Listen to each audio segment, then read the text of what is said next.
SchuZ Views, episode 23 is a can't miss episode. I'm going to break down every single team in the Eastern Conference and broken down to the divisions, starting off with the Atlantic Division, all about all the different teams, how the seasons were, their free agency outlook, what they need to do to become at the next level, and what to expect from them. You're not going to miss it. But in the middle, we end the Team Harden Series with none other than one of the top players in Jalin Anderson. He recently committed to Bella Vista. You're not going to miss what to say about why, what's going down, and so much more. That's going to happen. Then, of course, SchuZ Zone. Oh, boy. Another great one. I'm going to talk about the awards, Giannis' speech. I'm going to talk about so much stuff. Mike Conley won 2 big-time awards that mean the world. I'm going to talk about all this kind of stuff. And, of course, Bradley Beal winning NBA cares and my thoughts on that. That being said, everyone, get ready for a big-time episode. It's starting now. Don't want to miss it.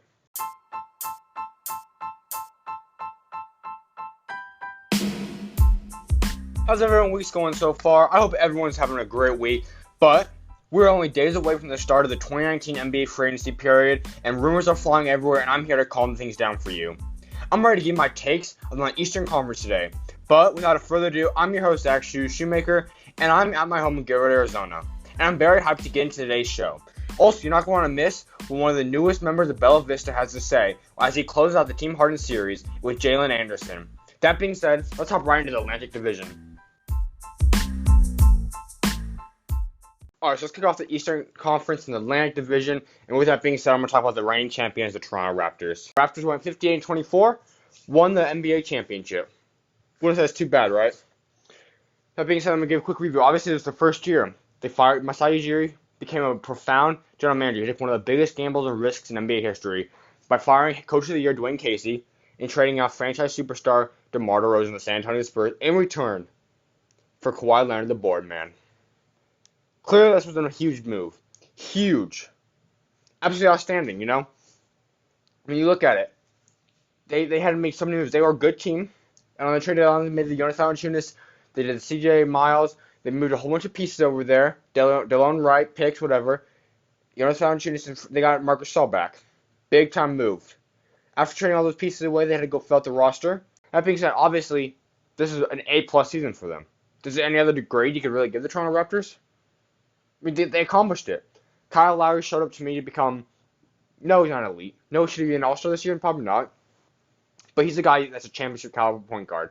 He can go in there and make the right moves and do all kinds of stuff for you. It's big time. Then, let's talk about some of Danny Green. Danny Green's another one of those. He had one of the highest plus-minus amongst the NBA's best. Now, he will be a free agent that they're going to need to attain. Obviously, Kawhi Leonard, big storyline there. Pascal Siakam, big story. Marc Gasol, huge. So, that being said, Nick Nurse, huge year, big time, big time, big time. Toronto's huge. So the free agents they're looking at this year: Kawhi Leonard, Danny Green, Marc Gasol, Jeremy Lin, Patrick McCaw, Jody Meeks, Eric Moreland, and a new name, Nando De Colo. Now let me talk about some of these guys for you. Kawhi Leonard, he opted out of his contract. We obviously know what's going on there. As for Danny Green, he also is an unrestricted free agent. Marc Gasol has yet to decide on his player option yet. Jeremy Lin's a free agent. McCaw, they have now extended an offer to him. Jody Meeks is a free agent. Eric Moreland's a free agent. And Nando De Colo, he's been overseas for a few years now. But they did tender his offer to potentially have him come back over to the NBA this season. It's going to be very interesting to see what they do there. Along with that, though, they also are extension eligible. Kyle Lowry, Serge Ibaka, Fred VanVleet, Siakam. Kyle Lowry, I wouldn't be surprised, potentially, depending on what Kawhi Leonard decides. Lowry may or may not be on the move. Serge Ibaka, we'll see. I think he may or may not be on the move as well, but someone that you know is going to be a lock is Pascal Siakam. I expect him to get close to a max deal this summer. I think the best contract for him would be somewhere around the 120, 4 to 5 year, $120 million, somewhere around there. Fred VanVleet, you could very well give him an extension. He needs to be a player for a long term. The other guys we'll see, they kind of fill in as they go. Now, the Toronto Raptors, they do have $45.35 million in cap holds. Overall, when they truly eliminate all that, they have negative $3.2 million. So they're not going to make too many moves unless there's trades that occur, or they move the rights, or they move Kawhi Leonard. I mean, they have to re-sign people. That's really the only way. So right now, the roster's looking like Kyle Lowry at the point guard, VanVleet backing him up, Norm Powell and Anunoby backing the shooting guard and the small forward up, Siakam as the starting power forward, and Ibaka as a backup center, and the rookie they drafted with 59th pick, Dwayne Hernandez out of Miami. He'll be the third string center as of right now. You have Chris Boucher. Some of those guys might factor in depending if they extend the offer, if they don't. That's pretty much the guys that are locked in right now. Obviously, Danny Green, obviously, Marc Gasol, obviously the big factor in Kawhi Leonard. Now, speaking about Kawhi Leonard, according to Woj and a lot of reports, it's going to be a race between Kawhi Leonard, between the LA Clippers and the Toronto Raptors. Now, Toronto Raptors and their ownership believe that they're confident that Kawhi Leonard will stay. They obviously are going to do everything in their power to get him. That's about Plan B if he leaves. They don't have a lot of money to really start anything else. That's what I'm saying. At that point, I think you're looking for a crazy enough potential rebuild. Not necessarily a rebuild. I'm not going to label it as that. Masai Ujiri is a genius. More of a retool. Will they become contenders? No. But honestly, with Kawhi Leonard, I don't know if they still will be. Yes, they'll be contenders, but will they win it? No. With the teams moving, pieces shifting across the league. That being said, I wouldn't be shocked at that point if you see Serge Ibaka shipped out for assets. You see Kyle Lowry shipped out. Maybe a package deal there. You keep OG Anunoby, obviously. You keep some of the young guys. You just get more and more assets to come in and replenish those people. And you build around Siakam, or at least postpone to have Siakam as there. Potentially, I don't think it's going to happen. It probably won't. But they try doing a sign and trade with LA or something. That's a very unlikely situation, but that is still a possibility, of course. But that is basically what you got now for the Toronto Raptors. Alright, let's talk about Philadelphia 76ers. They finished second in the Atlantic Division with a 51-31 record. Alright. For them, I was not impressed this year. They had all the assets, all the pieces, and all the moves they made. Elton Brand was a genius. But they not to capitalize on this was big time. It was a big loss. That's why I'm giving them a C. And you tell me you got Ben Simmons, you got Joel Embiid, Tobias Harris, Jimmy Butler, JJ Redick. You have 5 all-star caliber players. How did they lose to the Toronto Raptors in the second round? I don't know. I wouldn't have been shocked if I would have saw Brett Brown be fired. He's a good coach, but obviously he can't succeed. Monty Williams left to go to the Phoenix Suns, so he lost a big assistant. Yes, they replenished with another Spurs asset. That's always big time, but we'll see what goes down. But in terms of the season, Tobias Harris trade, excellent. Jimmy Butler trade, excellent. Now, comes part 2 to that, though. Can you resign them? I do not know. Free agents. JJ Redick, Jimmy Butler, Justin Patton, Amir Johnson, T.J. McConnell, Furkan Korkmaz, Tobias Harris, Boban Marjanovic, Mike Scott, James Ennis, and Greg Monroe are free agents. Currently, 76ers only have 6 players that are on the roster, including the 2 rookies. Your currently extendable players is Ben Simmons and Shake Milton. Shake Milton, we'll see what goes down there. But Ben Simmons, I kind of want to talk about that. My thing if I'm Philadelphia, I've said it a couple times, but I'm firm in this now. I've decided. If I'm Philadelphia, I'm trading Ben Simmons this offseason. You could potentially trade Joel Embiid, sure, but I don't think Simmons and Embiid are going to work out. But I don't think you trade Embiid whatsoever. That's just it's either be the same name to consider. That being said, Ben Simmons. Ben Simmons is a good player, very good player, elite player. But he's not going to work on a shot. He doesn't have a shot, and that's struggling. That's on the end of the day, that's what causes Sixers not to advance. That's what happened, and there's nothing else really to say about that. That being said, I'm trying to ship out Ben Simmons. Send him a place that he's going to sign an extension, sure, but a place that's rebuilding that can use him. You're looking at somewhere maybe like Atlanta. He'd fit in right in. Give him some young pieces. Give them Kevin Huerter. Give them a whole bunch of shooting. Kevin Huerter. You give them Cameron Reddish. You move pieces like that. You might have a deal there. That'd be big time. You move Ben Simmons to somewhere like Phoenix, and they just reset around him, or they move him at point guard. They trade off someone like, per se, Josh Jackson. They trade off some of the rookies they just got. They trade off pieces like that. Future picks. I see what's going to go down. A lot of those options are something I could really consider them doing. And getting pieces and assets. Along with that, Sixers have $107.8 million in cap holds, which on the end of the day, when they get the players that opt out, opt in, whatnot, they renounce their rights. They theoretically will have $58.9 million. Now that's enough for about 2 max spots. Yes, you can someone's gonna take a little bit of a haircut there. It's gonna be a little bit cheaper deal. Now the Sixers had a lot of picks. Not all of them were kept though, because they traded a lot off in terms of assets later on throughout the time. Now, like I said, there's only 6 players locked in for the 76ers. Ben Simmons at the 1, Embiid at the center. You then have got Zaire Smith at shooting guard. You can either start him or back him up, which, let me take a quick break right there. I'm a huge fan of Zaire Smith. I think he's going to be a very good player. I love the fact that they have Zaire Smith on that roster. Then they got Mario Shayok, Jonah Bolden, A lot of good pieces that they added on, along with Matisse Thybulle out of Washington. I love the addition there. He was a big-time trade-up with the selection in which they traded the 20th pick for the 24th and 33rd pick that went out to Boston. Matisse Thybulle is a big-time defensive player that can also stretch the floor and shoot a little bit. He's going to be huge for Philadelphia. That being said, you only have 6 players on the roster. So far, they've made some moves. Sixers got some cash in return for Jonathan Simmons, the number 42 overall pick, along with some other moves they made. But now let's get to some of the rumors. Furkan Korkmaz, he's not expected to return to the 76ers. He most likely return to that Turkish team. He was the former 26th overall pick. Really hasn't panned out. Had some injury issues throughout the year, though. Now, they're going to have 2 offers.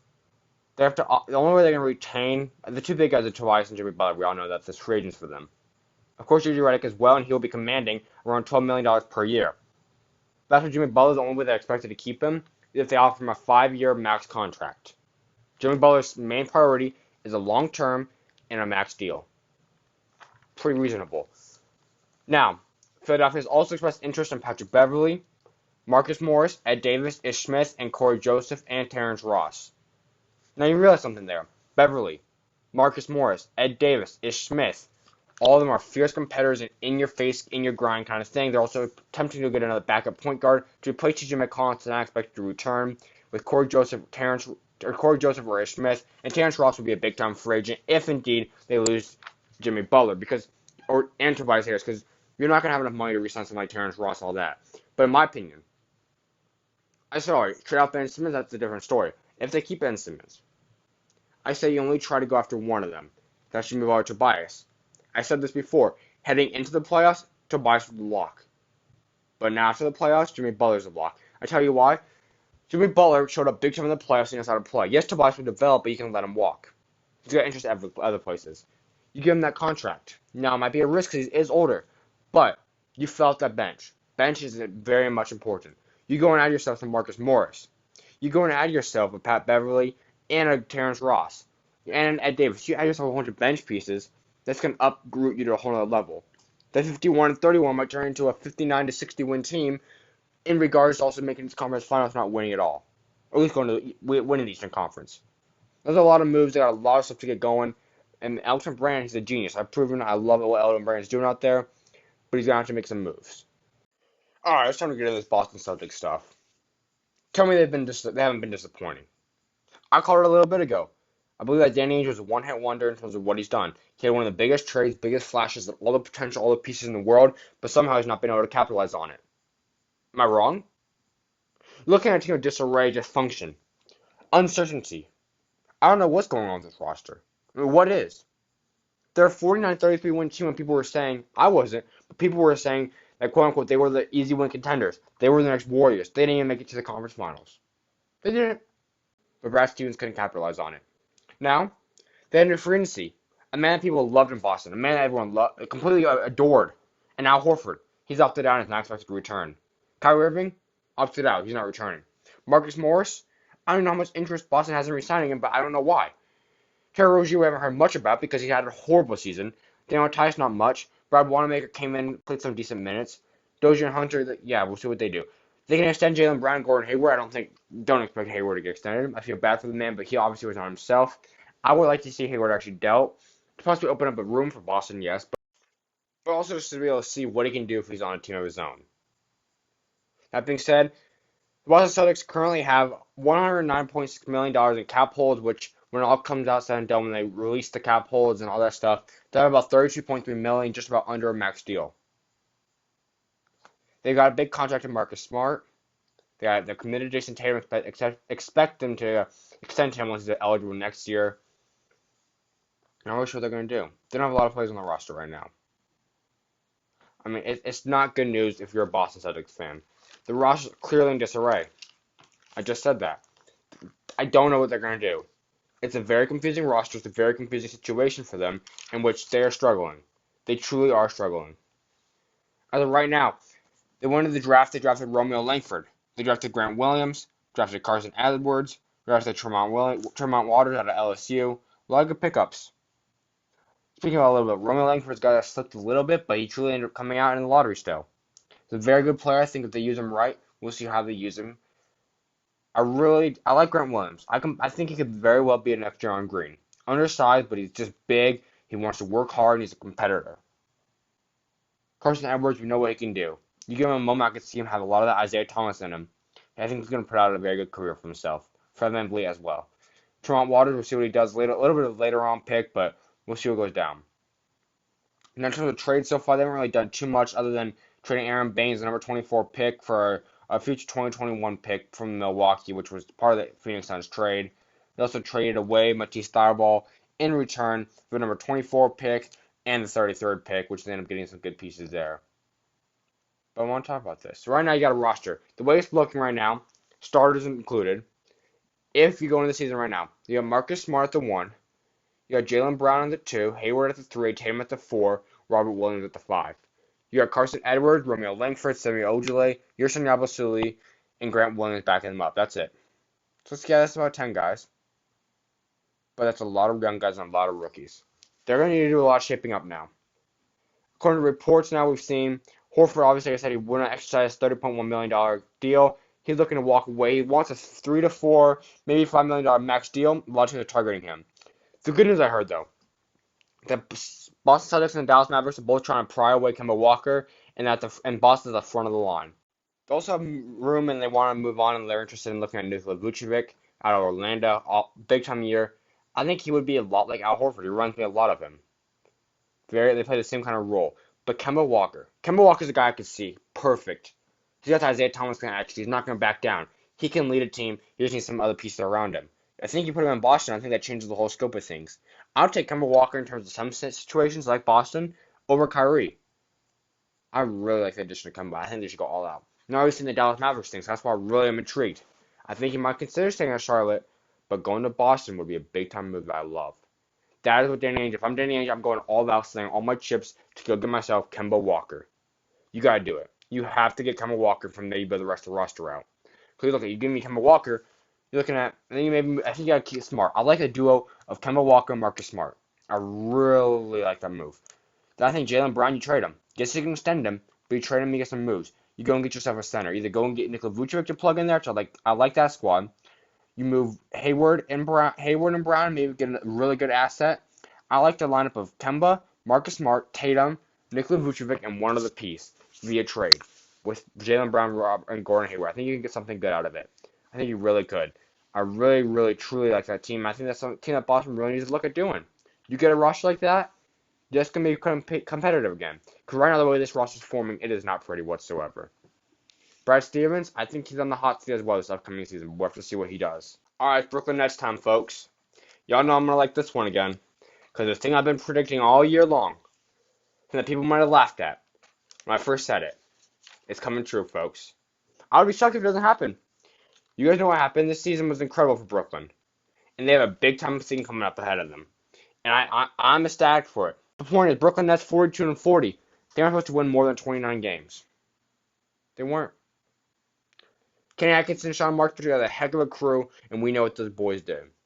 Especially we're going to look at D'Angelo Russell, who was an all-star. Dinwiddie took his game to a whole other level. Joe Harris stepped up and led the NBA three-point percentage. LeVert had a massive injury but came back strong, especially in the playoffs that I predicted. Rodions Kurucs, who would have saw the second-round pick, 44th pick, going out like that. Jared Allen took a big jump, making a name for himself, becoming one of the best rim protectors, if not the best rim protector in the entire NBA.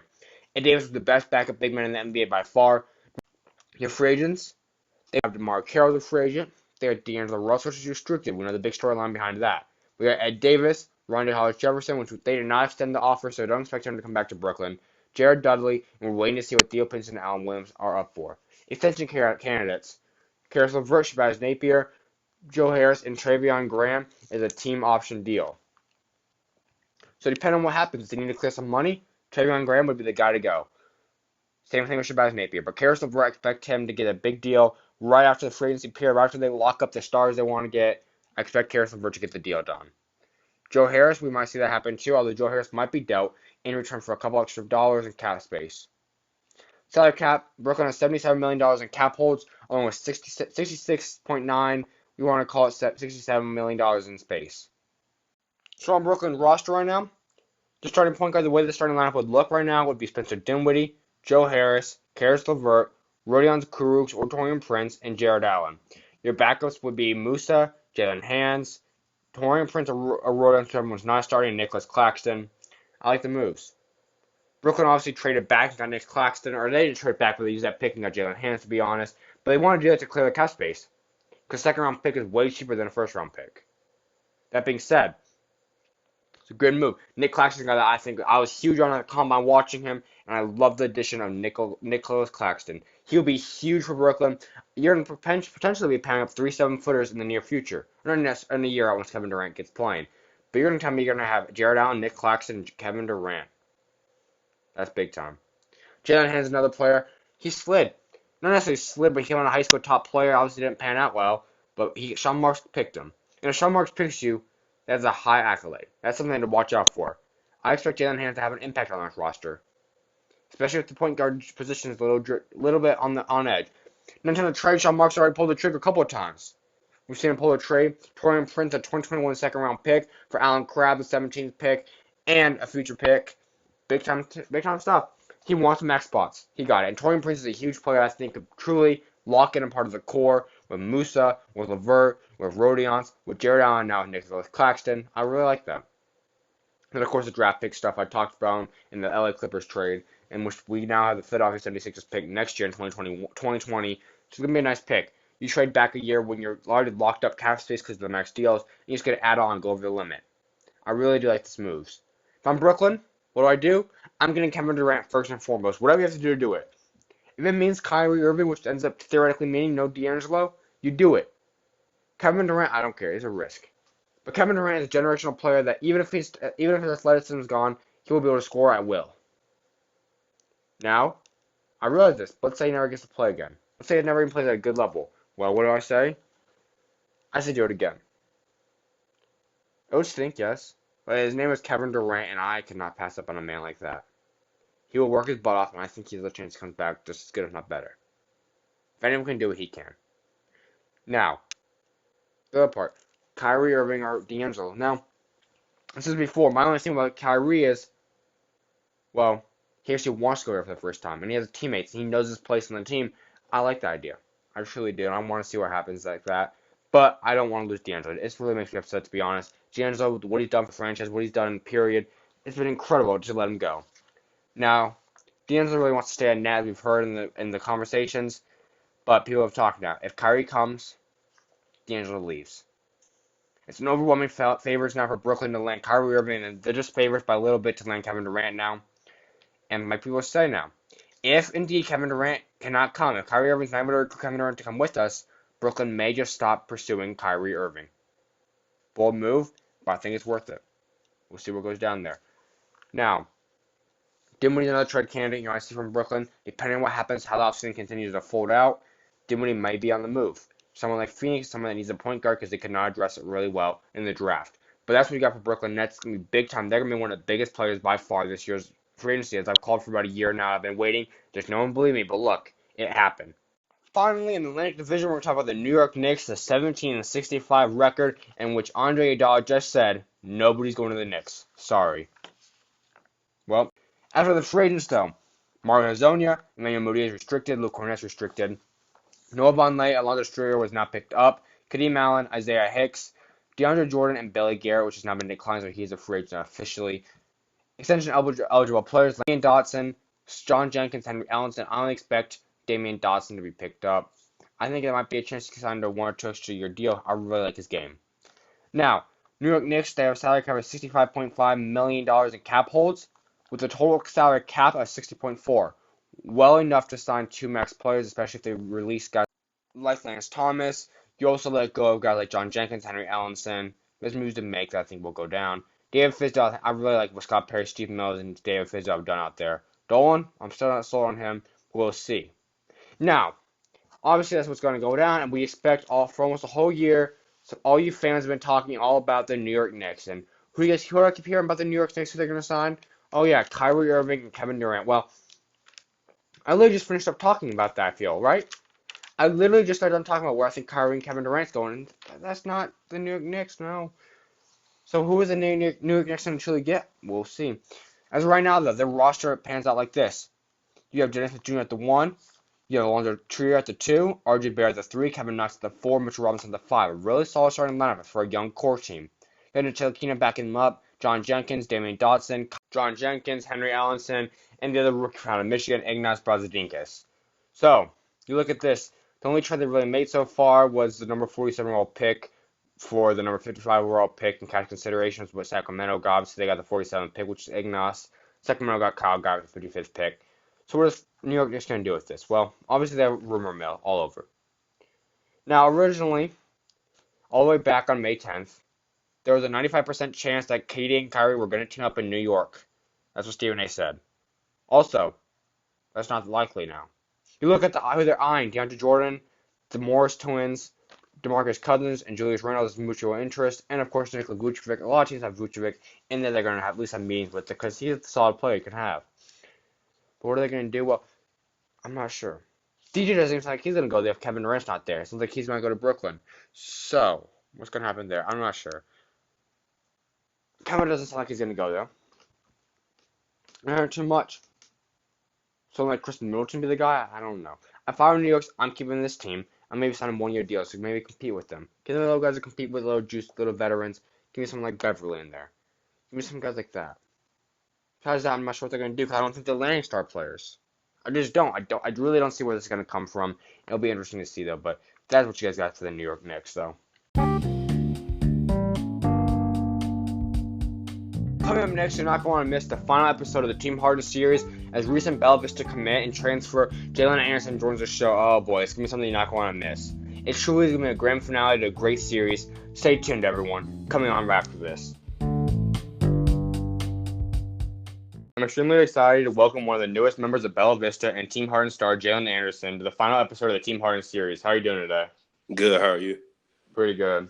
Let's get right into Team Harden. So why did you originally choose to go play for Team Harden? I feel like it'll be a best solution for me because they're on the gold gauntlet, and I wanted to put myself on that platform to show what I can do. No doubt. So has there been any a memory that really sticks out to you from this past season so far? It was actually at a local tournament. I Mm-hmm. dunked on this big kid. So yeah, I went baseline and just took off. Mm-hmm. So yeah, that's probably the most memorable thing. That's awesome. I mean, I know the left also said in terms of the game was the big one against Dream Vision. Yeah, that that was huge. Mm-hmm. I mean, once again, you guys obviously were the underdogs going in because they have guys that are top 10 in the nation, and Kyrie, McCurry, they have all those guys. But you guys went in as the underdogs and beat them on a big stage. Right. Let's talk about some of your teammates. What's the impact they have on you, and what do they necessarily do to help the team win? I'm gonna start off with Trent. Trent, he's a defensive dog. He gets up in the guards, whoever their best guard is, he's gonna lock him down. Mm-hmm. He really gets the team going and stuff. Zay, he's a aggressive slasher. He gets to the cup at will, can dunk on you, and he can hit the open three. Mm-hmm. X is a sharpshooter. He makes difficult shots. Jean, which is a senior, he just graduated and went to NAU. He brings a lot of energy to the team. Great defender. He the one who actually helped us stop McCurry. Mm-hmm. He's a great shot blocker. Our overall team is just good defensively because that's what we pride ourselves on. No doubt. How has Coach Polk helped you develop as a person and on the court? He on the court, he instills confidence within me to let me showcase my talents, and I really appreciate that. And off the court, he makes us do volunteer work and for homeless people or whatever when they have to go to get food and stuff. So he helps me to build my character of talking to other people because I'm kind of shy. So yeah. Gotcha. That's awesome. That's always something that you want to look for in a coach. I mean, obviously they're successful on the court and help you get better there, but it's always off the court because your whole life's obviously not going to be on the court. I mean, even when you do play basketball, you still are off the court for majority of the time. Right. So let's talk a little bit about Bella Vista then. You decided to transfer there. Why did you choose to go there? I chose to go to Bella Vista because they are on a great platform. They just won a national championship, and they feel like I can help their organization with Zion leaving. So I decided that it would probably be the best fit for me as far as getting recruited from bigger colleges and stuff. What are you most excited for about playing there? Just building new relationships with teammates and playing alongside 4 and 5 stars to see where I'm at amongst them. And yeah. Mm-hmm. I mean, that's also a big thing because, yeah, you get to play, and every day you're practicing against some of the best in the country, but then also you get to go against the best in the country almost every game, too. Right. So let's talk about some of the new additions. I mean, Bella Vista's kind of had, like you said, they've lost couple guys like Terry, they've lost Zion. So what Mm-hmm. exactly do you see? Who's the addition to talk about some of the new guys? We got a 4-star, Marjon Beachman. Mm-hmm. He's from Seattle. He's a really good player, a great shooter. He can get to the cup. He's athletic. And we got this kid, Arthur. He's a great player all around. Guess he's a scorer. And we got a lot of like bigs coming in that help us rebound and block shots and all that. No doubt. What do you say would be your expectations for you guys going into your first season and being there? We're going to try to three-peat because they won national championships back to back. Mm-hmm. So we're going to try to three-peat for sure. No doubt. So let's talk a little about your offers then. So what do you say are some of the schools that you've been in contact with? Nevada and ASU recently started Mm-hmm. showing interest, so that's major. Northern Yeah. Colorado, New Mexico. I went on a visit out there. Colorado, a lot of West Coast teams has been reaching out. Gotcha. That's awesome. Mm-hmm. Is there one dream offer you've kind of always wanted to have or in your ideal dream offer? Just any. Well, when I was younger, it was Kentucky, Mm-hmm. but now is just really any Pac-12 school, really Gotcha. like Oregon, one of those schools. Mm-hmm. It's Mm-hmm. always nice, of course, to stay closer to home or as close as possible. Right. So what would you say is one thing? If the college coach asked you, what are you going to bring to a team, what would you tell them? I feel like I can bring energy to a team as far as on defense. I pride myself on defense.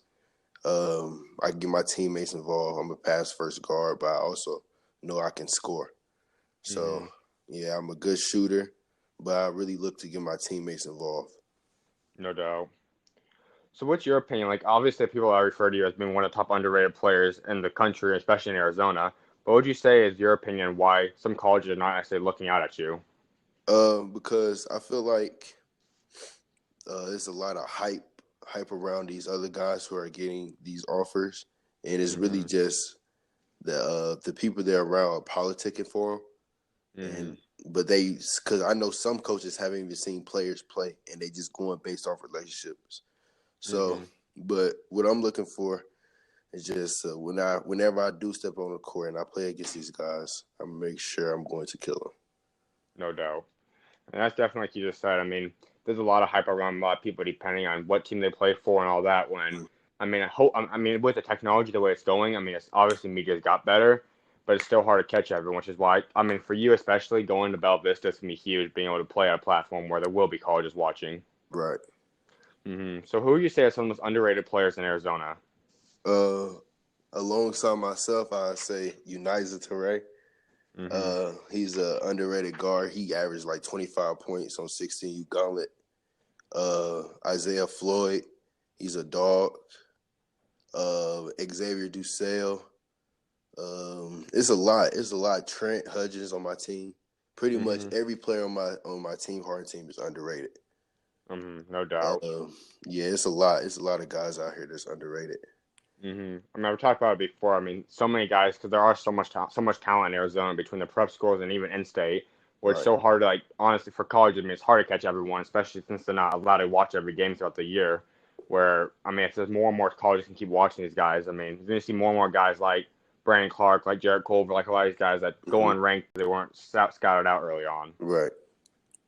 So talking about something about Compass, why did you originally decide to transfer from Compass? I just felt like the fit wasn't for me anymore. Hmm. Um, Sometimes I felt restricted, but Compass is a great organization. I wish them nothing but the best. They have a lot of good talent over there. They got a real good coaching staff behind them and really Hmm. good owners behind them. No doubt. So what was one thing you've learned from your time at Compass? Uh, I learned a lot about myself. They helped me to build my character, not giving up, not quitting, even when things wasn't going my way. Um, Hmm. I want to thank Zion Owens and Ronda Owens for helping me get to the schooling aspect of it. So yeah. That's awesome. So talking a little about your AAU season, what's one thing that you really focused in on this offseason trying to get better at? I've been working 3 times a day with my Bella Vista coach, with my dad. We just been working. We really focusing on strength and conditioning mainly, and making sure I get more athletic. No doubt.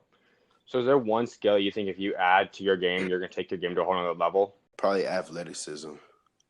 Mm-hmm. I mean, I'm No, athletic. I can dunk on you, but I'm trying to get like quicker and more explosive. I mean, that's something I think a lot of people have seen, especially now recently with like the dunks. I mean, you had a couple big posterizers in the Gauntlet, and then early on in state and all, where it's been like truly showing like it's definitely a big improvement. Right. Thank you. So what would you say is one thing that you define as like the best part of your game or your strong suit? Probably being me getting my teammates involved. I think you already talked about a little bit about that drive baseline dunk you had on someone, but is that your favorite highlight play, or is there another one that really stands out to you throughout your whole career? Yeah, that's my favorite highlight play so far. That's awesome. So talking a little bit then, when did you first originally start playing basketball and why? I officially started focusing strictly on basketball probably my 7th grade year. Okay. I used to play football, and then I just kind of just found out of love with football, and I really wanted to focus on basketball. Okay. Yeah. Gotcha. That's awesome. So what do you love most about playing basketball? It's just I like getting the crowd involved. I like the oohs and ahs of getting the crowd, and I like the team aspect of it, the brotherhood. You build relationships with people you never even imagined you would meet before. It's just an overall good game. No doubt. I mean, that's something that I think, in my opinion at least, I mean, I know football is still one of the most, like, fan-watched sports, but I feel like basketball is more of a family environment thing because, like, with football, it's like, it's not courtside, you're not really close to players at all, and you see they're in the face masks, they're in the helmets and all. Right. Basketball is more like you're right there with them. It's Yeah. almost the whole way. You see them, you know them, like, just like that. Right. So what would you say is one player you kind of model your game around? I say John Morant. We Okay. kind of both got the same frame, as far as me and him the same height, same weight, and everything. Yeah. So yeah, I say John Morant. That's another big storyline. I mean, I think this draft especially. I mean, we're going to talk about a little bit, but the draft with so many guys who were unranked or not really seen that are obviously top picks in the draft, like Culver, like Morant, like Brandon Clark. I mean, there's tons of them, and that's something that I think it's going to inspire a ton of kids out there to truly know that they can always play another level. Right. So talk about your typical day. I know you talked a little bit about your 3 workouts, but what else go in more depth about those trainings and how they help you and how much work you put in. Me and my dad and my best friend Uniza, we'll get up in the morning and we'll go running, and we'll go running outside just to warm up my legs and stuff. We do wind sprints, and then we do jumps. We do a whole bunch of jumps, like trying to dunk the ball and stuff with resistant bands. And then after that, we'll come home, go lift. And then after that, we'll shower or whatever. Then later on that night, we'll go to the gym.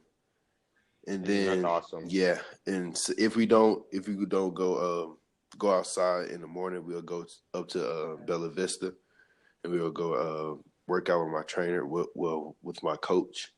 So yeah, we just do that every day. That's big time. And that's something, I mean, talking about that, you have every aspect of the game, obviously the basketball part, but just staying in shape and running and then strength and all, which is all crucial for a high school player and every player at every level. Right. So who would you say is one high school player if you could pick in all the country that you'd really want to team up with? Also? Yeah. Me and him used to play together a while ago when I first moved out here. So yeah, I want to team up with him again. No doubt. I mean, he's someone that's definitely blown up in the past few months. I mean, Yeah. he's always had the potential, but it's like they finally are realizing and the skills he's starting to grow into who he is. Right. Is there one college player you really would like to team up with? College player that I want to team up with? One college player. Probably Nico Mannion.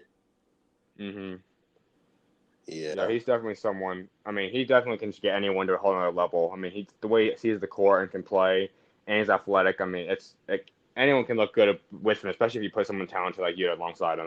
That'd be scary. right. So, is there one NBA player you've always dreamed of teaming up with someday in the league? Uh, I either KD, yeah, Kobe, Mm-hmm. yeah, Kobe for sure. Yeah, that'd be fun. Is there one coach you dream of being coached by someday? Greg Popovich or Phil Jack. Mm-hmm. Yeah, I mean, both of them can bring out the best of anyone. Right, they are some great masterminds. Mm-hmm. No doubt. So, in your opinion, who's your favorite NBA team? My favorite NBA team is the Golden State Warriors. I know a lot of people gonna call me a bandwagon, but I've been rocking with the Warriors for a very long time because of Stephen Curry. Especially now, I mean, it may not be called a bandwagon because they lost, obviously, but Right. so I think so. Steph Curry, your favorite NBA player, then? Nah, my favorite NBA Oh, player is Damian Lillard. gotcha. Yeah.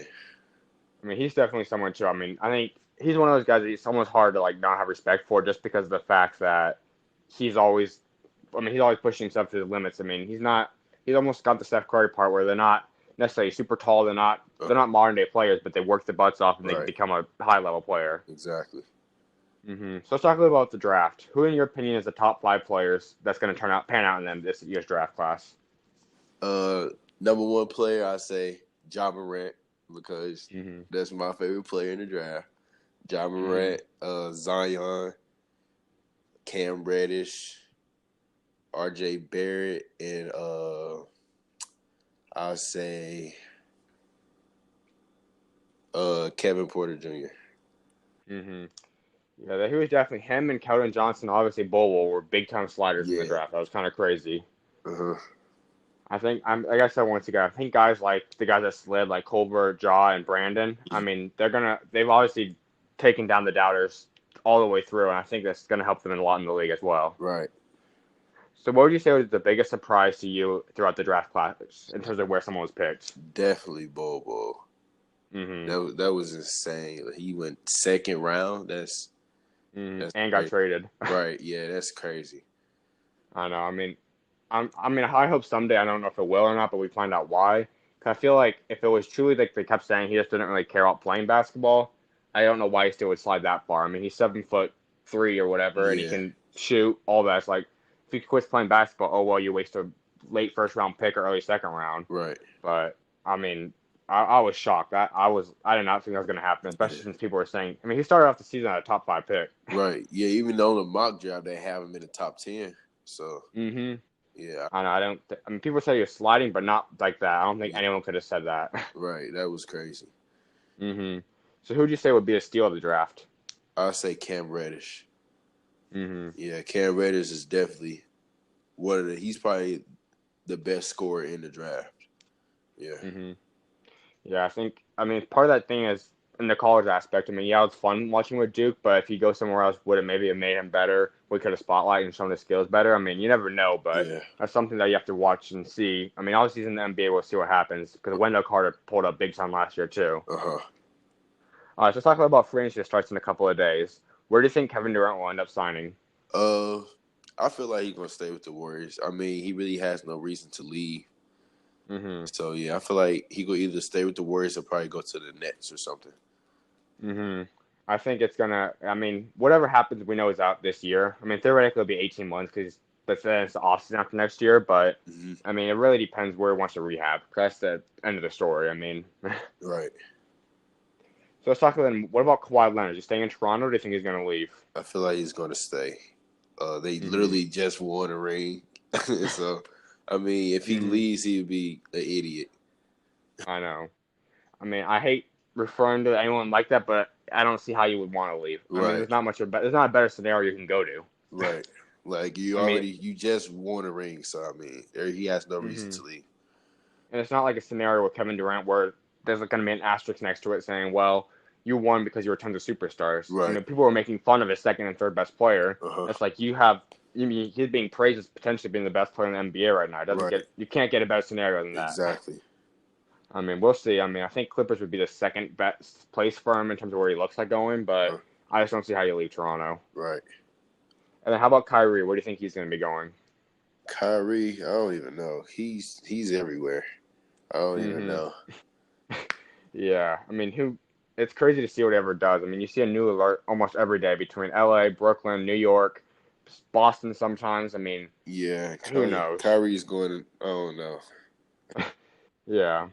So how about talking about your Warriors? What do you want to see them do this offseason? Resign Clay and KD, or trade and sign someone else, or what do you want? I want us to keep our team together. Mm-hmm. Resign Clay, especially. We really need Clay. Clay stepped Oh, up major when KD went out.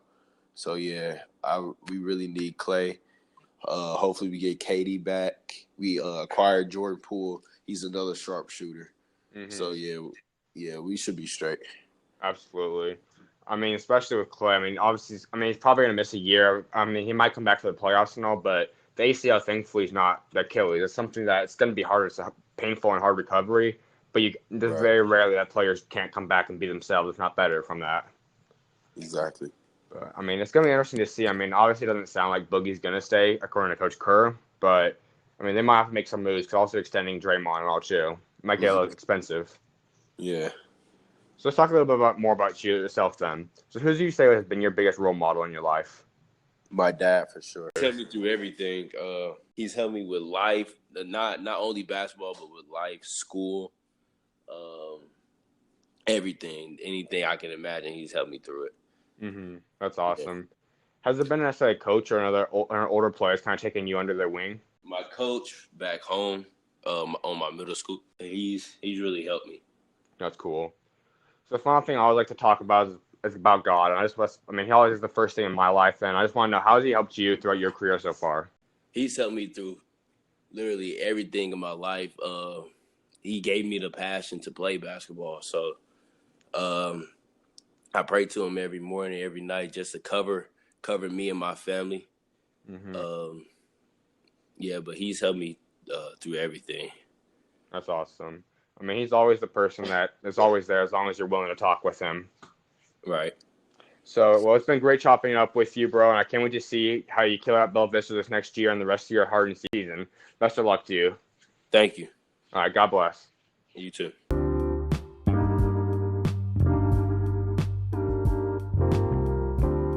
I took care of the Atlantic Division. Now it's time to get in the Central Division. You're not going to miss what I have to say about the Milwaukee Bucks, Indiana Pacers, Detroit Pistons, Chicago Bulls, and the Cleveland Cavaliers. Oh, it's coming on next. You're not going to miss it. Stay tuned, everyone. Milwaukee Bucks first off, they're going to kick off the Central Division. They have the best record, 16-22. Giannis Antetokounmpo was the MVP. John Holmes was Executive of the Year. Mike Budenholzer was Coach of the Year. Big time year for them. You got to give them an A+. Just didn't win it. Yes, they could have done better. They blew a 2-0 lead, but still. They were exceptional. They had an injury they battled, and they came out strong, though. We'll see what they do.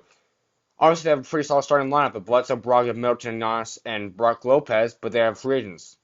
They were able to lock up Bledsoe throughout the year, and then they're getting ready to do the big extension next year, but Giannis is still signed up this year, because next year they'll be able to prepare Giannis for the biggest contract in NBA history, which is a 5-year, $247.3 million deal, as I said, the largest ever. But the free agent, Chris Middleton, had a player option, which he opted out. He's an unrestricted free agent. Brook Lopez, unrestricted free agent. Malcolm Brogdon will be restricted. Middleton's a free agent. Pau Gasol is a free agent, and Tim Frazier. Pau Gasol said he'd like to return. Mitch has a lot of interest. We'll see about Tim Frazier. Brogdon. There will be an issue there, as people are saying that there will be $20 million a year, what they're expecting to have. Now, Bucks are bracing for a massive deal, once they will not be able to require him and keep him on the team, as according to Zach Lowe. It'll be interesting to see what happens there. Brook Lopez is drawing a lot of interest as well, being the stretch forward, stretch big man. He plays modern day basketball. Milwaukee needs to retain the starting lineup at all costs. Now that gets extension eligible, George Hill is expected to be waived, because if they waive him by July 2nd, his contract will only be guaranteed $1 million, which raises the cap room to 35.2, so you have to sign Milton back to the max deal. Pat Connaughton was big time starting Brown. We'll see if those guys get extension done. Now, salary cap for the Milwaukee Bucks, $51.9 million, and then cap holds $17.3 million cap space. As I said, if they waive George Hill, it goes to $35.2 million. Following that up now, all they've got locked in on the roster right now is Bledsoe, DiVincenzo, Sterling Brown, Giannis Antetokounmpo, Ersan Ilyasova, DJ Wilson, and John Lure. Lure was acquired from that trade with Detroit, which sent Tony Snell and the number 30 overall pick out to Detroit. DJ Wilson was a good young player that developed on the end of the year. We know Ersan might still be trading him. DiVincenzo, I'm excited to see what he does. Now, like I said, Milwaukee, their goal plan for the offseason, retain your starting lineup at all costs. You must keep them. This is a very rare, I don't say report the bench and keep the bench. You must keep the starting lineup, and that's what Milwaukee has to do. I think John Horst is the man to be trusted.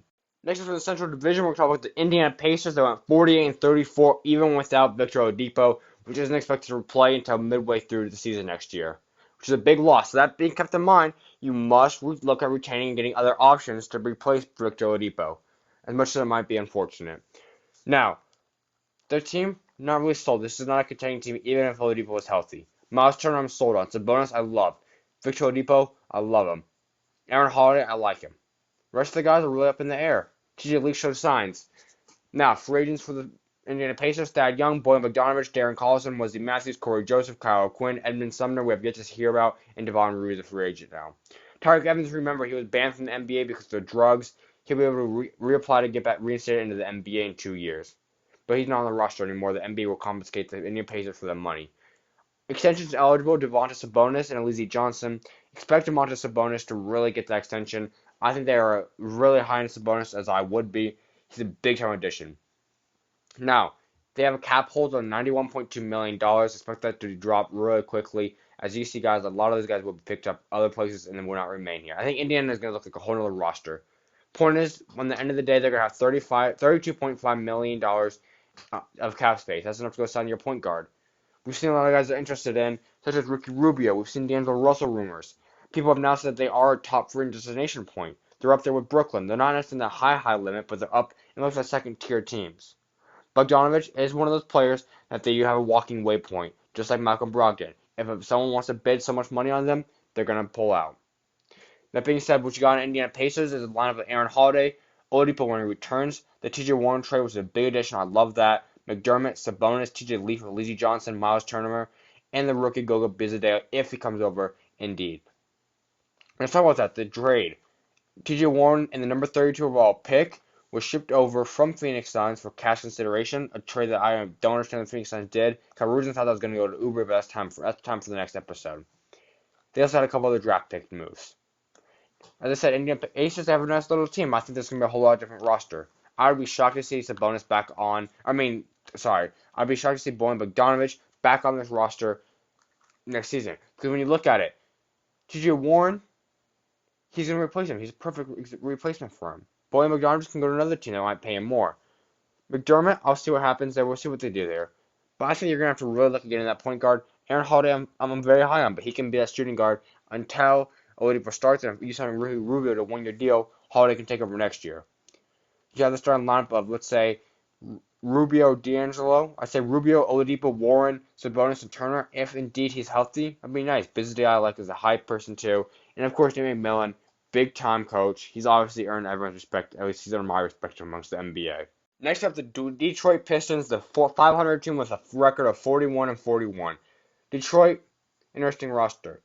Not really a fan. They really have a starting group for it there. Blake Griffin, Andre Drummond were studs. Reggie Jackson solid. Kennard's a young good player. As for free agents, they got Ish Smith, Jose Calderon, Zaza Pachulia, Glenn Robinson III, depending on his team option on the mid-level exception. Isaiah Whitehead and Kalen Lucas have been waived, and Wayne Ellington. Extension eligible will be Reggie Jackson, but don't expect that whatsoever. Thon Maker, though, will be an interesting person. Will they keep him? Will they not? I don't know if they're sold on him yet.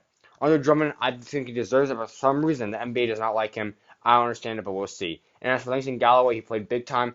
I wouldn't be shocked to see him move or waived to go get an opening for roster spot on the Detroit Pistons and save money, but also a very good player to get picked up somewhere else. Salary cap, they have $29.8 million in cap hold. It's not a lot, but that's because they're negative $14 million.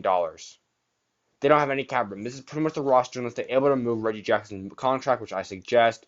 They got to try moving some of these other moves. They got to make some moves. They got to clear cap space to be able to make some teams, because Blake Griffin and Drummond will not win a championship single-handedly. It's a good move getting the Tony Snell. I do like that addition, though. But you head over here, you're looking at this. There's not really too many rumors you see for Detroit because there's not much to do. Then you move Reggie Jackson, all the stuff opens up. But Mike Conley is a big chip that's off the board now.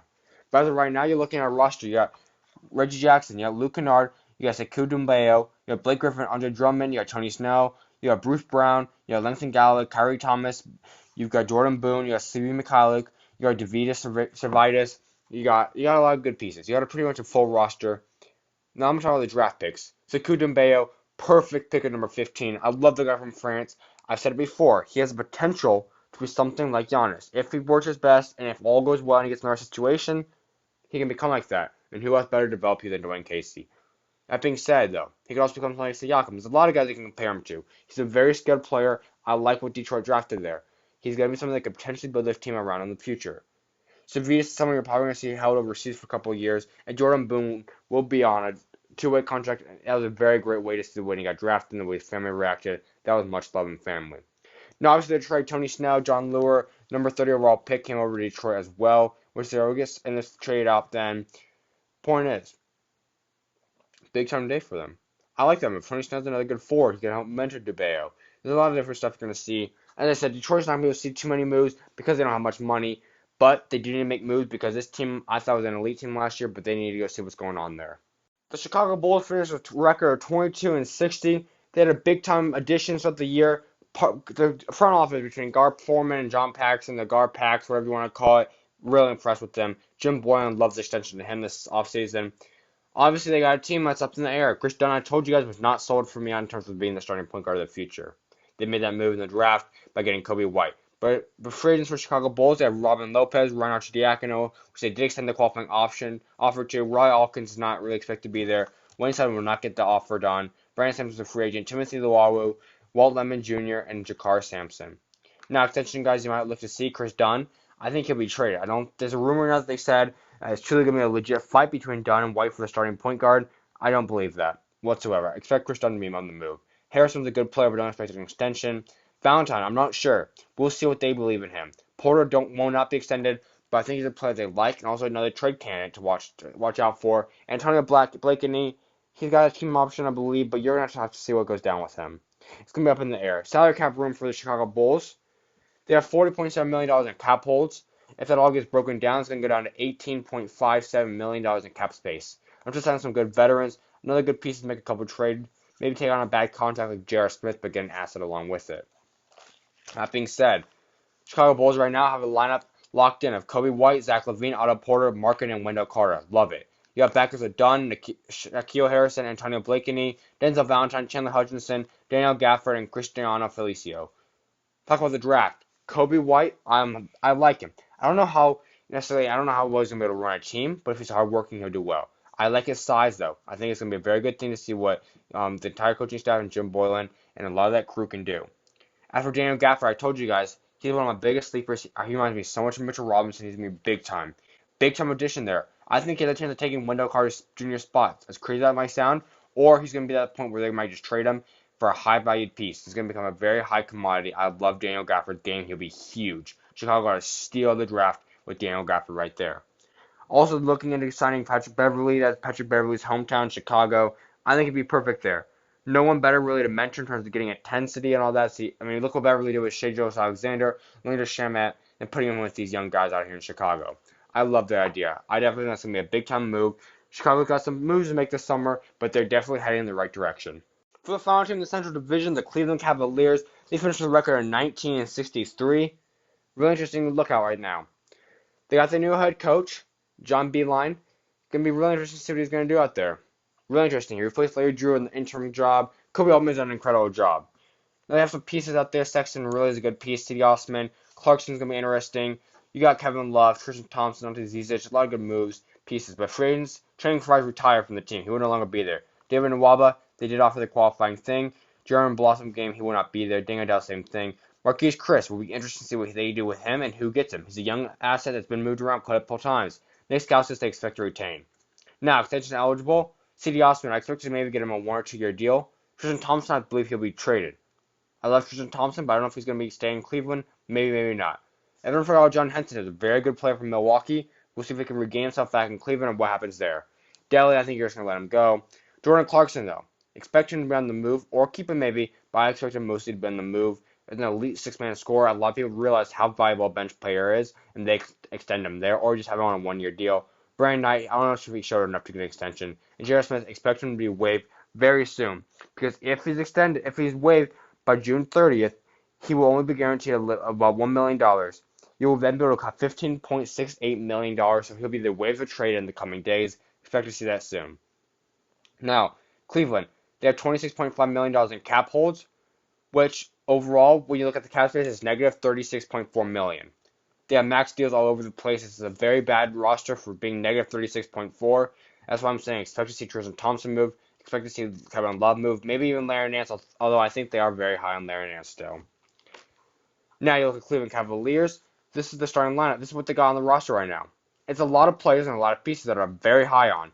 Basically, the roster is filled out right now when you look at it. You got Colin Sexton, you got Darius Garland, C.D. Osman, Kevin Love, and Tristan Thompson as the starting lineup.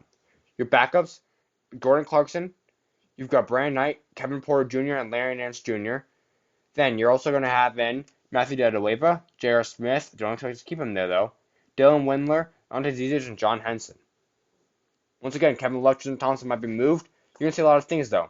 Let me talk about the draft picks. Darius Garland, very high on that. They want to possibly create a potential Damian Lillard, C.J. McCollum duo with Sexton and Garland. I like it. I really do like that team. That's a very good duo. I'm high on that. Very high on that. Dylan Windler, maybe the best shooter in the entire draft. He'll be in their rotation. John Beilein loves shooting. He'll figure out how to work him in there. Kevin Porter Jr., they traded up to 30th with the Detroit Pistons and was to get a bunch of second-round picks, 4 to be exact. I like the move. Love the move, to be honest. They got a guy that's slid. I think he could potentially be one of the top players in this draft class. We'll see where to slot him in. Maybe take C.D. Osman's spot and trade him off. We'll see, but they've got a big-time move. And once again, Cody Allman's impressed me.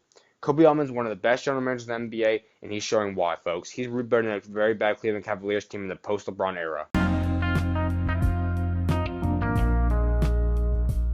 Alright, folks, we're going to talk about the Southeast Division, the final division in the Eastern Conference that we're going to be talking about. Orlando Magic, Charlotte Hornets, Miami Heat, Washington Wizards, and Atlanta Hawks, all coming up next. You're not going to miss it. It's going to be big time, folks. Stay tuned, everyone.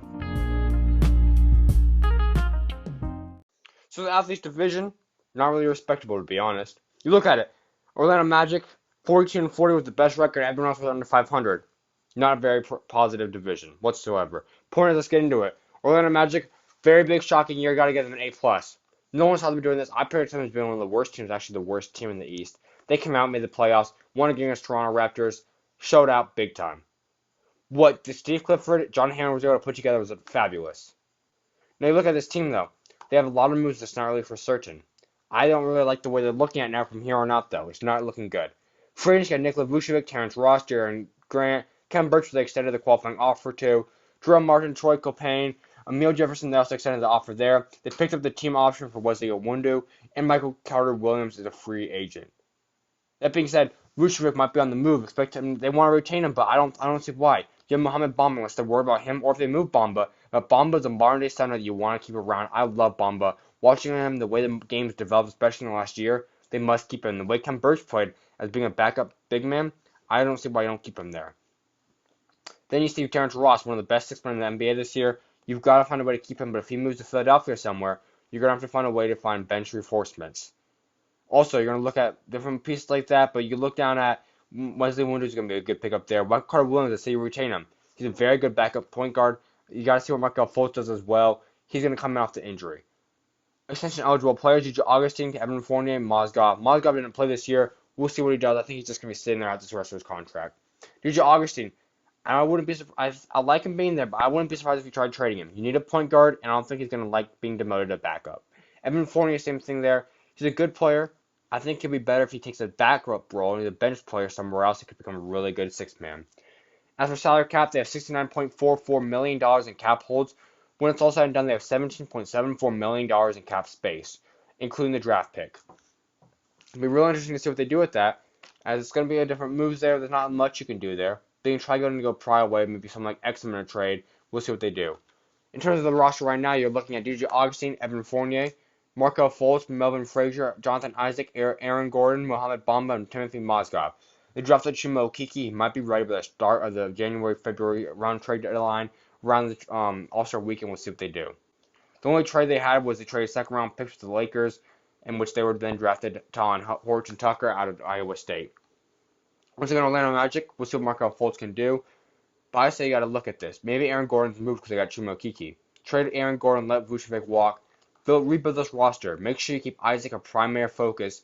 If you truly do believe in Markel Fultz, then you keep one of the starting spots available for him, and you make sure to build around Mohamed Bamba. I'm sold on him. I haven't seen him in a little bit, but I love Mohamed Bamba, and I do not see why he cannot become the next Rudy Gobert. But if I'm the Atlanta Magic, I'm keeping 1 year deals. I'm either trying to trade off Fournier and Aaron Gordon, or I'm just going to try making sure you can get as much space as possible for next offseason. Next offseason is a very poor class, but I like that addition of DeMar DeRozan. I really think DeMar DeRozan can come to this team. You see that take the Magic. Maybe they try contending for the playoffs again. But you truly develop Mohamed Bamba, Jonathan Isaac, and Markelle Fultz together, along with Chuma Okeke when he gets back, and you just slide DeMar DeRozan nicely right into there. I think it'd be perfect, and that'd be a big-time addition if they can get him next summer. Point is, John Hammond, Steve Clifford, they have a big offseason ahead of them. I can't wait to see what they get done. The Charlotte Hornets might be one of the biggest stories of this offseason that no one talks about, but I know Mitch Kupchak's getting ready to do a great thing. If you're listening to this, Mitch, but I wish you the best of luck. Honestly, I think you're going to do great. Charlotte Hornets, the 39-43 record this offseason, fell short of the playoffs once again. They have some moves to make. Obviously, Tony Parker retired, big loss off the bench. I mean, he was fabulous for them. But you do have Devontae Graham that was mentored greatly, and he's going to be a good backup point guard. I mean, you got a lot of guys. When you look at free agents, Bismack Biyombo opted in, Kid Gilchrist opted in, Marvin Williams opted in. Tony Parker retired, so that frees up a little bit of money, but there's really no money in Charlotte whatsoever. Jeremy Lamb's a free agent. Kemba Walker's also a free agent, as we all know. Kaminsky, I haven't heard if his qualifying offer has been extended yet, but he will be a restricted free agent as of this minute. You have Joe Cheasley, JP Makura, and the free agent pickup that they had after the trade deadline, Shelvin Mack, which he didn't have too much of an impact. He'll be a free agent. Extension eligible, Dwayne Bacon. Look for that. He showed up big time at the end of the season. Maybe not a lot of people paid attention to him, but he's big time. Batum, I think they're going to do everything to get rid of him, or they wait to drive out. And they also have Willie Hernangomez. If I'm Charlotte, you're going to try keeping Kemba Walker under anything possible. But let's say Kemba Walker goes. If I'm them, I'd have to let go of Jeremy Lamb as well. Frank Kaminsky, I might consider keeping him around. But then you're going to look at this. I wouldn't trade off too many assets, but maybe try pairing up something. I wouldn't get rid of Batum. I mean, a lot of these guys you just got to see. Maybe you just wait the 1 year out. Almost tank, but don't play them. You don't play Michael Kidd Gilchrist. You don't play Biyombo. Maybe you try playing Marvin Williams. Maybe play some of them and try doing a trade deadline ship out where you get some assets in the draft. That might be what I try doing. Try trading them off early. Hope that Batum plays well enough where a contending team picks him up on a couple games in the season, which is a little bit cheaper. Same with Marvin Williams. Biyombo wouldn't be surprised if that happens. Kidd Gilchrist especially. We'll see what goes down. But I'm just trying to see. Look at this young core. Devontae Graham. You have Malik Monk. Miles Bridges. I'm very high on, as you guys know. Kaminsky's not as bad. Then, of course, you have the draft, which they just added on. I love P.J. Washington. I'm very high on him. I knew Mitch Kupchak was either going to go with P.J. Washington or Brandon Clark. I love him. You get him minutes. Cody Martin, we'll see what he does. He's one of the veteran guys. Mitch Kupchak clearly has a taste for that. He got Devontae Graham last year. We'll see what he does with that. Then they got Jalen McDaniels out of San Diego State. I'm very high on him. He's a good small forward, power forward, mixed up. So point is, right now, they got a lot of guys locked in. Pretty much everyone's locked in besides Kemba and Jeremy Lamb when you look at it. You got right now in your roster, you're looking at starting Malik Monk. You got Dwayne Bacon, Miles Bridges, Marvin Williams, Cody Zeller, Devontae Graham. You got Cody Martin. You got Nick Batum, Michael Kidd Gilchrist. You got P.J. Washington, Jalen McDaniels, Willie Hernangomez, and Bismack Biyombo. We'll see what goes down there. Now for Kemba, listen to this deal.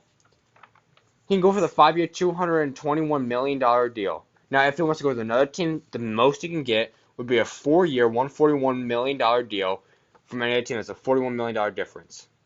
That's big time. And I don't know if you can do that if you're Kemba Walker. It's a big gamble, but he knows what he wants to get done, and I'm sure Kemba Walker will make the right decision, as I have mad respect for him and wherever he decides to go. Miami Heat also fell short of the playoffs with a 39-43 record. We all know it's Dwayne Wade's final year. They put on a show, though. But there's big changes in Miami. You might wonder this, because I'm going to check out the cap in a little bit, and it's going to be surprising how they make this big changes. We'll expect big-time things to happen. Hassan Whiteside, not sure what happened to them in this past season, but he opted in. Dragic, he was out majority of the year, he opted in. Dwayne Wade obviously retired. They lost Rodney McGruder at the end of the year, they waived him. Udonis Haslem, we'll see what he does. Some say he's going to come back for a 17th year. Duncan Robinson and Yonte Martin, they both expect to be re-signed, and a qualifying offer is extended to them. Now, extension-eligible players, Derrick Jones Jr., I would not be shocked if they see him. Eric Spoelstra is very high on him, comparing him to even Scottie Pippen, as we've said. James Johnson, I think they're going to try letting him go or move him. Olenek, same deal, and Anderson. Kendrick Nunn, they like his game. He's going to try competing for a last spot on that roster. Now, Miami Heat, they only have $16.4 million in cap holds, so they're not going to be releasing much if they're able to release some of those players. That's because they have a negative $35.1 million in cap space. Now, Coach Spo, Andy Ellsberg, and Pat Riley, they're making moves. I can promise you that. They're just interested in a lot of guys, but they love Justice Winslow. They love Derek Jones Jr. They love Josh Richardson. They absolutely love Bam Adebayo. They like a lot of these guys. But what they're going to have to do now is they're going to have to realize, what can we do to move? I think Dragic is an asset still. I think you pair up Dragic, and you maybe pair him up with a player you don't want to move. Either James Johnson or maybe Hassan Whiteside. You get two good players, ship them out to maybe Indiana to talk about them having space. We maybe consider a 3-team deal. We'll see what happens there. But I think those two guys are going to be moved by the start of the season. Phoenix Suns might also be an option for Goran Dragic to go back to for the third time in his career. We'll see, though. Then you're going to look at Dion Waiters having so many guards now. I say you got to get rid of Dion Waiters. I wouldn't be shocked to see him be moved as well. James Johnson, I think they're going to try moving him, and Ryan Anderson as well. We'll see what goes down exactly, but that's what I see happening. As of this moment in time, though, after the draft, they drafted Tyler Hero out of Kentucky. I love his game. He's going to be a sharpshooter, perfect for today's game. And KZ Okpala, absolutely stud out of Stanford. He might be one of the biggest sliders and biggest players to watch out for. I'm obsessed with him. You put him with Coach Spo, something special to watch. As of right now, here's what the team's looking like. Goran Dragic at the 1, Josh Richardson, Justice Winslow, Bam Adebayo, and Hassan Whiteside. With Dion Waiters, Tyler Hero, Derek Jones Jr., KZ Okpala, Kelly Olynyk, James Johnson, and Ryan Anderson. Now, I would not be shocked. I've said it before. If they are interested in trying to trade for either Chris Paul, I wouldn't be seeing that as much. But Andrew Wiggins, I see him with Eric Spoelstra becoming an elite duo. He can build around him. He can use his athleticism. He used it clearly well with many players. I like that addition. You make a pairing where they needed a point guard. Goran Dragic's the guy. Maybe you throw in there. Maybe you have to throw in something like Winslow to give a young asset and trade in a couple of picks. I like the idea. Might make a couple of the second round pick moves on the trade or the draft. There's a couple of good moves. We'll see what they end up doing. But in terms of offseason, we'll see what they got to do. But I think it's going to be very busy. A whole shape-shifting kind of feeling. Not sure how many guys are going to sign, but they'll be very, very, very active in the trade market. Expect a lot of moves to be done by the Miami Heat in the new age after Dwayne Wade. The Washington Wizards have been full of dilemma, drama, embarrassment, and bad contracts. They finished the year on 32-50 record. It was a one-man show every game. Now, on contract, yes, they still have the John Wall deal, which is a whole other story. They're not going to get rid of that deal. He was also an interesting character on stage. I miss seeing John Wall play. He obviously wasn't in shape when he was last playing, though, and he got hurt. John Wall, I'm not sure when he's going to come back. Probably not going to see him next year. Who knows when we will see him again. We might not be able to watch John Wall play for approximately 2 years, which is very painful to see. I don't know what John Wall will ever see again, at what level. I feel like it's not going to be good, though. Porters are paying him a Supermax deal. That is not good whatsoever. You look at Bradley Beal. He now says that he will not be traded. He plans on staying with Washington. In fact, he might be just signing an extension. Which you got to remember now. If he would have made the All-NBA team, he could have got the Supermax. But he's not, and therefore he lost $31 million in terms of his contract negotiations. Unfortunate, yes. Now, in terms of free agents for the Washington Wizards, Sam Dekker is restricted, Tristan Randle is restricted, Ariza is unrestricted. Dwight Howard opted in. I'm not sure what happened to him. He's been out for a while. He could become the starter. He could not. Maybe trade him. Maybe waive him. I don't know. He was taking up that mid-level exception, though. Thomas Bryant expects his option to be, or at least expect them to offer a qualifying offer. Willie Johnson will be released. Thomas Satoransky, they're going to try getting a negotiation done with him. I know they were talking about getting somewhere in the $40 to $60 million range, expecting more close to the $40 million range on a 2 to 3 4-year deal. They really like him. I like him as a backup point guard as well. Gerard Parker was declined, but they do want to continue the extension talks. I think it's a chance he comes back. Bobby Portis is restricted. Jeff Green is unrestricted. Devin Robinson was released after the incident with Jalen Mills, and he got in a bar fight and was arrested. Jordan McRae, his offer was restricted, but we'll see what goes down there. Now, they're not going to extend any of the players, Ian Mahimi and Tariq Phillip, especially Ian Mahimi. They want that contract to be over with. Now, salary cap. They have $97.8 million in cap holds, which if that all gets set down, Washington Wizards only have $2.6 million in cap space. And just remember that this is after the fact of the after they got rid of all horrible contract as well. Now they got a new system up there. Very impressive. I love what they got going in Washington. They haven't officially hired the man. But as long as the man's out there, Ernie Gunfield, it's going to be a good move. Now, as for Washington, they don't have a point guard on the roster right now, but you're looking at a team now. You're looking at a squad. You got Bradley Beal. They traded for Jonathan Simmons on draft night from the Philadelphia 76ers, as they also acquired the 42nd overall pick, which they drafted Admiral Schofield out of Tennessee, a very good pickup. At small forward, you got Troy Brown Jr. and Admiral Schofield. At power forward, you got the number 9 overall pick, Rui Hachimura. Talking about that real quick, NBA executives and GMs were saying this was the craziest draft because when you look at it, a lot of players were ranked different places. Brandon Clark was not really highly prospect and highly viewed in terms of lottery teams, but outside of lottery teams, very highly viewed. Some people said Rui Hachimura, if he was falling outside the lottery, they would not have picked him up and might have fell to the second round. That's how crazy that was, but he got picked number 9, so we'll see what happens. Then you got Dwight Howard and Ian Mahinmi. Now, we'll see what they're going to do. There's not being much moves here. I think the only thing you're going to see is Bradley Beal extended. I thought he was going to be traded, but clearly not. You'll see what they're going to do. I think they're going to go sign back Tomas Satoransky, Power Jabari Parker. Hopefully, maybe they're going to try for Portis. They're just going to try to get some stuff. They just got to, right now Washington's in a mood of just waiting. They just got to get these contracts over. They might try getting it out. I don't know. They're trying to just gather mood. They're trying to gather and figure out what's going on right now. Scott Brooks is on the hot seat. This might be his last year, but we'll see the executives and all are in Washington as they continue to try finding their man. But point is, they're going to need to moves, but it's not going to be very important because there's not much to do if you're in Washington. The final team we're going to talk about in the Southeast and all the Eastern Conference teams, the Atlanta Hawks, and, well, I won't say they're the best, but I did say one of the best for last. Let me break this down for you why I said this. Will they be a lottery team next year? Probably. But this future is brighter than just about any other team in the entire NBA. And I promise that New Orleans is nice, but this is very nice. I mean, you look at a team, you got Trae Young, Kevin Huerter, John Collins coming into the offseason. That's before you make all the moves. Yes, you're making moves. You traded Kent Bazemore, you got Evan Turner now. Look at I got Dwayne Dedmon, you got Justin Anderson, you have Vince Carter, Alex Poythress, all of them are free agents. Justin Anderson is interesting as he's been on multiple teams now in his first rookie contract. I feel bad for the guys. They've been able to find a home, but I wouldn't be shocked if you don't see him in the NBA next year. Now, extension eligible players. You're going to see guys like DeAndre Bembry. Might be interesting. At least he might be traded, in my opinion. Jalen Adams was a solid undrafted rookie from last year. Miles Plumlee, we'll see what he's going to be gone soon. Alex Len, we'll see what he does. He actually was impressive, stepped up big time. Isaac Humphries, we'll see. And remember, DeAndre Davis was waived and not picked up by Houston, as I'm high on that move for Houston. Now, as for salary cap, looking at $33 million in cap hold for Atlanta. If they release those, you're looking at about $12.7 million in cap space. Not a lot, because they've added guys now, like Evan Turner, Alan Crabb, a lot of these big contracts to absorb assets. Big time stuff for them, though. That $12.7 million is going to fill out the roster. Let these young guys go to work. Because Lloyd Pierce, Travis Slank, they had a nice crew there. And what did they do in the draft? Well, they made moves again. They drafted DeAndre Hunter by trading up, moving a whole lot of stuff. We know that trade they made with New Orleans to move up. Big time move where you got DeAndre Hunter. Then you keep your 10th pick in the draft and you get Cameron Reddish, maybe one of the biggest sliders and a lot of people have talked about, as almost everyone I've interviewed now says Cameron Reddish is going to be one of the biggest and the best offensive threat in the entire draft. So you got to add him now. You're having a starting lineup with Trae Young, Kevin Huerter, Cameron Reddish, DeAndre Hunter, and John Collins. Then you're going to have guys like Jalen Adams, Alan Crabb, Evan Turner, DeAndre Bembry, Solomon Hill, Amari Spellman, Alex Len, and a big-time player, which I thought was a lottery pick, and Bruno Fernando. I compare him a lot to Clint Capella. Now, there might be one of these young guys get moved in the future, but we will have to see what exactly goes down. Travis Slank is not afraid to make moves. He's already made multiple moves. He made the Alan Crabb one, trading Taurean Prince. He made this different second-round pick moves. With Miami. He made another move with Golden State for the pick. He made this big move with New Orleans, moved to number 4. He made the move with the 76ers in the second round. Made a lot of good stuff there.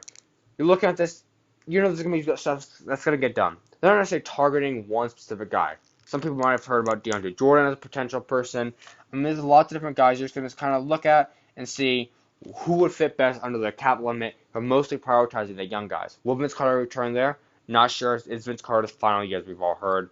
It's going to be really interesting, though, but this is not necessarily a big summer either for them. It's more just filling out the roster, getting more and more assets, and developing the young guys. But they are doing the right thing. Travis Slank and Lloyd Pierce have a heck of a team, and I'm very excited to watch what the Atlanta Hawks have to build from here on out. Coming up next is the fan favorite SchuZ Zone. You're not going to miss what I have to say about many topics that did not get enough attention, and I'm just going to state my facts on it.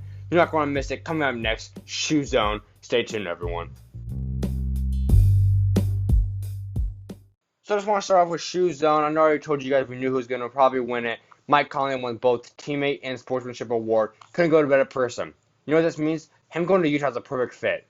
He's going to be a leader that Donovan Mitchell needs, that Rudy Gobert needs. I think that they will be a contender this next year.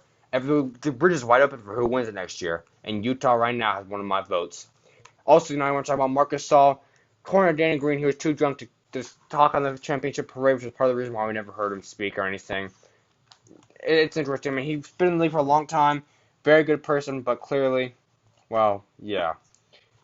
But Bradley Beal, I want to talk about that in a minute. But before I get into that, let me talk about Giannis Antetokounmpo's speech. Giannis Antetokounmpo won MVP, Coach Bud won Coach of the Year, Siakam won Most Improved, Doncic won Rookie of the Year. Obviously, you heard John Horst won Executive of the Year, Lou Williams won Sixth Man of the Year, and Gobert won Defensive Player of the Year. Very international player, dominant, but the speech. I love Giannis Antetokounmpo. He's my full respect. He's my full trust. Everything. He's the guy I want representing my team. Not only is he a superstar, the best player in the league in the future, he's got all the skills. On the court, he's going to destroy you and go with a kill attitude, and he's going to take you down. He's going to do everything in the world to beat you, and he holds everything to himself in the highest standards. But the second that he comes off that court, he's the nicest, down-to-earth human being. The stories you hear about him from finding Giannis, from all this stuff, is just fascinating. And then you see the true emotion. The true emotion and love that Giannis Antetokounmpo showed on that interview and on that speech. Absolutely phenomenal. If you don't love Giannis Antetokounmpo, I don't know who you love. Absolutely incredible, and I love Giannis Antetokounmpo, and I cannot wait to see what he does in the future. He's one of the hardest working guys. Then Bagley, rookie, obviously his former second overall pick, Marvin Bagley, and Damian Lillard got in a rap battle. We found out it was mostly just made up. They just had it for fun. Very interesting. Both guys displayed immense talents of rap. Very great. New York Knicks were flying $50,000 from Adam Silver in the NBA for violating equal media access rights. Now, they didn't allow the Daily News to access it. Doesn't make much sense because as I read up on it, the draft interview process is something that you just want to make the fans look at. The more media, the better, because the more people get to see the new guys, makes them excited. Not sure what happened there, but they were flying $50,000. Not something you really want to see them being dealt with prior to the big time free agency, but oh well, it's the New York Knicks. What can you say?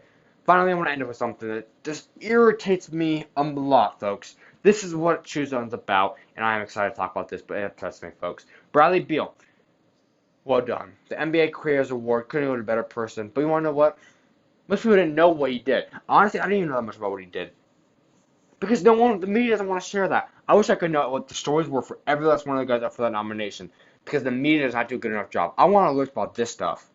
The fact that he brought two of the kids, the much time he invests, and the much time he loves them, gives them gifts and all that. Absolutely phenomenal, and I am sold on Bradley Beal. I'm a fan of him. Strong, God-fearing man. Man for the kids, man for the people, and I love that. Bradley Beal has my full respect and honor, but what the heck? We just gotta start giving respect to those that are like him. Start having the media talk about them. I don't get it, folks. Bradley Beal, you have my respect, and I hope you get your extension. I love Bradley Beal. I'm officially a sold fan of Bradley Beal. But folks, that wraps the SchuZ Zone, episode 23. I hope y'all enjoyed it.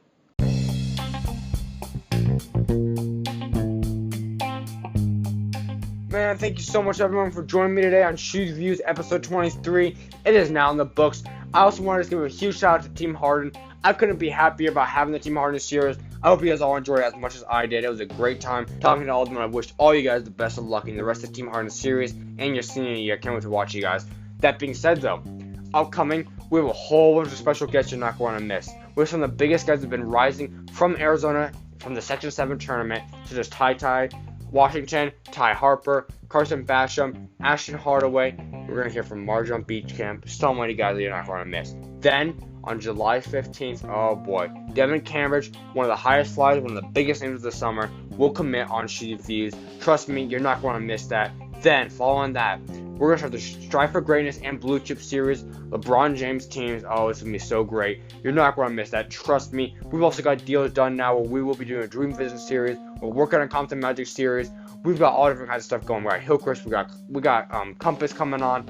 We got all kinds of stuff. A season preview. A Mountain Point and Basher will go down on the season preview when they play each other with Trent McLaughlin and Jason Kimbrough. It's going to be lit. Alright, with that being said, though, folks, only one way to stay up to date, to hear all this stuff, hear who's coming on the show, everything else, one way, go follow me on Instagram, at Zach Schumaker, or Twitter, at Zach Schumaker, both do the same thing. Then, go to my YouTube channel, SchuZ Zach Schumaker, and go like my Facebook page, SchuZ Zach Schumaker. Now, that might change because I have a show coming out very soon, hoping it drops Wednesday. Stay tuned. The only way to find out is go check out those pages. And you're not going to miss a show. It will be on IGTV and it will be on YouTube for now. That being said, folks, if you are listening to this podcast on whatever platform, go subscribe. Go hit 5 stars. Go like, go comment, whatever it is. I would love to have that. You guys don't understand how much that helps me out. It means the world to me. Voice messaging, if you're not able to be a guest on the show, I'd love to hear from you. Go send me a voice message. I want to hear from you. Go talk. Go ask me a question about the NBA. I'd gladly answer it. I'm so glad to have you guys on today. With that being said, everyone, SchuZ is out. Go be the light, and God bless.